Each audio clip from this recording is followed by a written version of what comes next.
अब ये जानने देखने की आकुलता इतनी होती है कि आप इसकी कल्पना नहीं कर सकते। आदमी एक बसर भूखा रह सकता है, समझ में आया, लेकिन वो कोई चीज़ जानने की इच्छा हो जाए, देखने की इच्छा हो जाए, तो देखो लोग अंतरिक्ष देखने के लिए, जबकि खुल्लम खुल्ला लिखा रहता है कि देखो जी आप रॉकेट में जाओगे, लौट के आने की संभावना ना के बराबर है, फिर भी उसको इच्छा है कि मंगल ग्रह कैसा है, तो वो बैठ जाता है। सोचो बात, ये देखने की इच्छा में है। ये तो पनडुब्बी में बैठे और पनडुब्बी में देखो वो मलबा देखने चले गए हैं कि टाइटैनिक का मलबा देखेंगे। अब जो कोई बात हुई, अब यही है आपको लगता है, लेकिन आपको वो तो समझ में आता है। तो अपन को उस लेवल की इच्छा नहीं है, लेकिन अपन को छोटी मोटी तो है ही।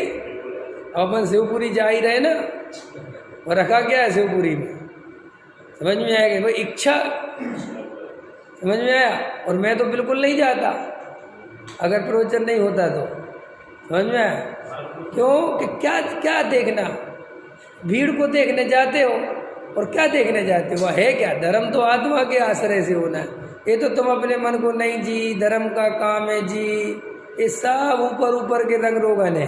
अंदर तो वो गेयों को देखने की इच्छा है। गेयों को माने सब मिल जाएंगे, सब विद्वान मिल जाएंगे, सब समाज वाले मिल जाएंगे, थोड़ा नाम भी हो जाएगा कि अरविंद सेठ आए थे, समझ में। और तो ये सब ये दुख है, जिसे जीव सुख समझता है।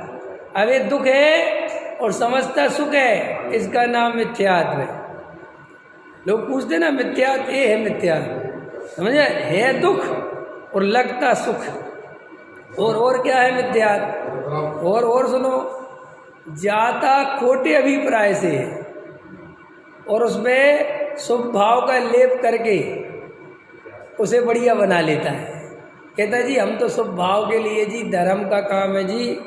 अरे तू बातें बनाता है, अंतरंग में तो मान कसाए है, गेयों को देखने की इच्छा है, इतना बड़ा मंच है, वहाँ अपन खड़े होंगे तो 4 आदमी देखेंगे। अभी देखना वहाँ जावे, सुनो, अभी जैसे वहाँ जावे और इसको ऊपर ना बुलावे कोई, तो भाई साहब कहेगा मेरा टिकट बेकार गया है।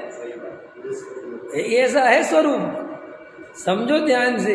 ये जितने भी तुम्हें ये दुनिया में जो धर्म के नाम पर ये सब कुछ तांडव दिख रहे हैं, इनमें कोई धर्म नहीं है, ये सब ढोंग है, इनमें काय का धर्म है। तो साहब ये सब करना चाहिए कि नहीं करना चाहिए, सच्ची पूछो तो एक आत्मा का कल्याण करना चाहिए। ये तो लोग तो मानेंगे नहीं, लेकिन कम से कम तुम्हारी तो इनमें से उपादेय बुद्धि निकल जानी चाहिए। तो देखो क्या कहते, ज्ञानावरण दर्शनावरण के उदय से ज्ञान दर्शन संपूर्ण प्रकट नहीं होते, इसको जानने देखने की आकुलता होती है। बोलो अब इससे कोई, अब क्या, एक बार बताओ, मैंने अमेरिका नहीं जाना, इससे क्या दुख है मेरे को, लेकिन कितना दुख है। देखो इतना दुख है कि यहाँ पे 10-10 रुपये मेहनत से कमाता है, धूप में जलता है, और फिर वो अमेरिका देखने के लिए लाखों रुपए पानी में फूंक देता है। इस इच्छा को तुम छोटी मोटी इच्छा मत समझना। ये जानने की इच्छा इतनी भयंकर है कि जिस पैसे को प्राण से ज़्यादा चाहता है उसको भी पानी की तरह बहा देता है। एक बार विदेश देख आऊँ बस, ये क्यों विदेश में कुछ अच्छा है, ये बात अच्छे की नहीं है तो वे मलेक्ष खंड जैसे ही सब जगह उल्टा सीधा खाते पीते हैं, नहीं समझ में आया बिल्कुल। तो फिर क्यों जाना कि एक बार देख आऊं, एक बार बस, देखो ऐसा, समझ में। ये इतनी प्रबल इच्छा है। टोडरमल जी साहब ने तो 4 प्रकार की इच्छाओं में ये पहले नंबर पर रखी कि इसको गेहूं की देखने की इच्छा बहुत प्रबल है। बोलो अब अपन को लगता है कि साहब ये क्या है, अरे अपन का लोग इतना पैसा कमाते हैं, उसमें से एक इच्छा गेहूं को देखने के लिए कमाते हैं। देखो कई लोग आपको मिलेंगे, अरे पैसा होगा तो घूमेंगे फिरेंगे, वो घूमेंगे फिरेंगे माने गेहूं को देखेंगे, नहीं है, समझ में आया कि नहीं आया है? हाँ, अरे क्या करें, अपनी जिंदगी को अब माउंट एवरेस्ट पे चढ़ने वाले, जहाँ वो ऑक्सीजन बिल्कुल लेवल है ही नहीं। अभी आपको विश्वास नहीं होगा, माउंट एवरेस्ट पे नंबर है। इसे तुम आज लिखवाओगे ना कि हमें चढ़ना है, तो 1 साल बाद का नंबर मिलेगा, इतनी वेटिंग है। उनके पहले माउंट एवरेस्ट पे चढ़ने के उनने 3-4 रास्ते बना रखे थे, अब उनने 50 और रास्ते बना दिए, और फिर भी वे कम पड़ रहे हैं। लोग मर जाते हैं कई, तो भी देखना है कि माउंट एवरेस्ट पे है क्या। बोलो, ये नजर आती है साक्षात इच्छा लोगों को। हाँ, अरे हम कह रहे अभी इस गेट पे लिख दिया जाए इसके अंदर झांकना मना है, तो भाई साहब बार बार ही सोचेगा इसके अंदर है क्या। चाहे अंदर जो है गोबर रखा हो, समझ में आए, लेकिन क्या करें ऐसे। तो ये जो केवल ज्ञान होता है ना, ये केवल ज्ञान प्रकट जी आत्मा केवल, तो ये क्या है कि अंदर केवल ज्ञान स्वभाव ही है, सारे जगत को जानने देखने का स्वभाव लेके बैठा है, और ये ज्ञानावर्णादि कर्माड़े आता है। समझ में आया कि नहीं है? सो वास्तव में जो उसको इच्छा होती है तो उसके स्वभाव वाली, क्योंकि उसका स्वभाव सारे जगत को जानता देखता है। लेकिन एक्चुअल प्रॉब्लम है कि ये कर्म फंसे हुए, समझ में? अपन कोई गलत नहीं, अपन सुखी होना चाहते तो अपन सुख स्वरूप ही है, इसलिए अपन सुखी होना चाहते, लेकिन अपन जिस रास्ते से सुखी होना चाहते हैं वो रास्ता गलत है। हमारा सुखी होना, सुख चाहना कोई गलत नहीं है, लेकिन जिस आधार से सुख चाहते हैं वो आधार गलत है। अब तो देखो कैसा गेहूं की देखने का, समझ गए?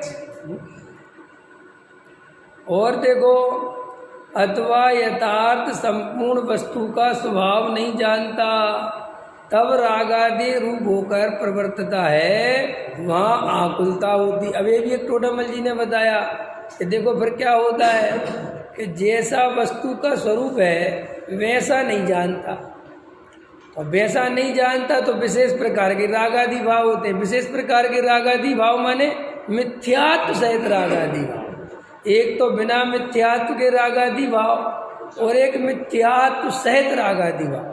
तो अब ये मिथ्यात्व सहित रागादि भाव क्या होते हैं कि पर द्रव्य को इच्छा, अपनी इच्छा के अनुसार परिणमन कराना चाहता है, और वो वहाँ परिणमन अपनी इच्छा के अनुसार करता नहीं, सो इसे बहुत दुख होता है। ख्याल में है कि नहीं आया? और बहुत आकुलित होता है, और फिर निमित्तों से लड़ता है, दूसरों को दोष देता है, इस आदमी ने मेरा बुरा किया, ये आदमी ठीक नहीं है और मैं ऐसे कर दूंगा। तो वो क्या कह रहे टोडामल जी, और आकुलता बढ़ती चली जाती है। वहाँ वस्तुएं अपनी इच्छा के अनुसार तो परिणमन करती नहीं, वे तो सब स्वतंत्र हैं, और ये उनको अपनी इच्छा के अनुसार परिणमन कराना चाहता है, और ऐसा जानता नहीं कि होता स्वयं जगत परिणाम। ऐसा ये टोडामल जी लिख रहे हैं कि सम्यक दृष्टि को भी राग आता है, उसको भी आता है, इच्छा होती, लेकिन सम्यक दृष्टि को सारा वस्तु स्वरूप पता है।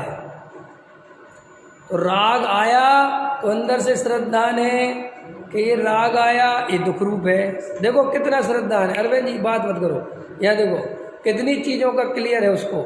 राग आया तो ये राग दुख रूप है, आश्रव है। आया राग तो दुख रूप है, आश्रव, एक क्लियरिटी है। ये आत्मा नहीं है, ये पता है, ये आत्मा के स्वरूप में प्रवेश नहीं करता, ये पता है। ये अपने स्वरूप में नहीं रमा, इसलिए आया है। फिर ये जिसके लक्ष्य से आया है वो मेरे अधीन नहीं है, वो पर द्रव्य है, उसका परिणमन जैसा होना होगा सो होगा। देख रहा इतनी क्लियरिटी है। अब इतनी सारी क्लियरिटी होने के कारण उसे रागादि बहुत आकुलता का कारण नहीं बनता।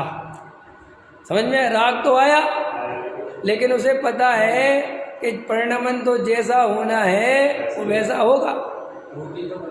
आप समझे नहीं? मेरे पूर्ति तो करेगा ही, लेकिन पूर्ति नहीं होगी तो बिल्कुल अंदर से तकलीफ नहीं मानेगा क्योंकि वो जानता है कि ये मेरे हाथ में नहीं है।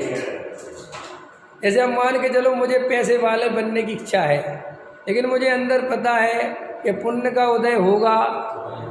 समझ में आया कि नहीं आया? उस जाति का पुण्य होगा, योग्यता होगी तो आएगा, और नहीं होगा तो नहीं आएगा। तो देखो दोनों ही बातें, आ गया तो अहंकार नहीं होगा, और नहीं आया तो दीनता नहीं रहेगी। अब मिथ्या दृष्टि को दोनों चीज़ें होंगी। अगर नहीं आया तो अपने को दीनहीन मानेगा, और अगर आ गया तो अहंकार के पहाड़ पर चढ़ जाएगा, मैं चौड़ा बाजार सकरा हो जाएगा। होता है कि नहीं होता है? इसलिए सम्यक दृष्टि किसी भी अवस्था में दुखी नहीं होता। ये है सम्यक दर्शन की महिमा।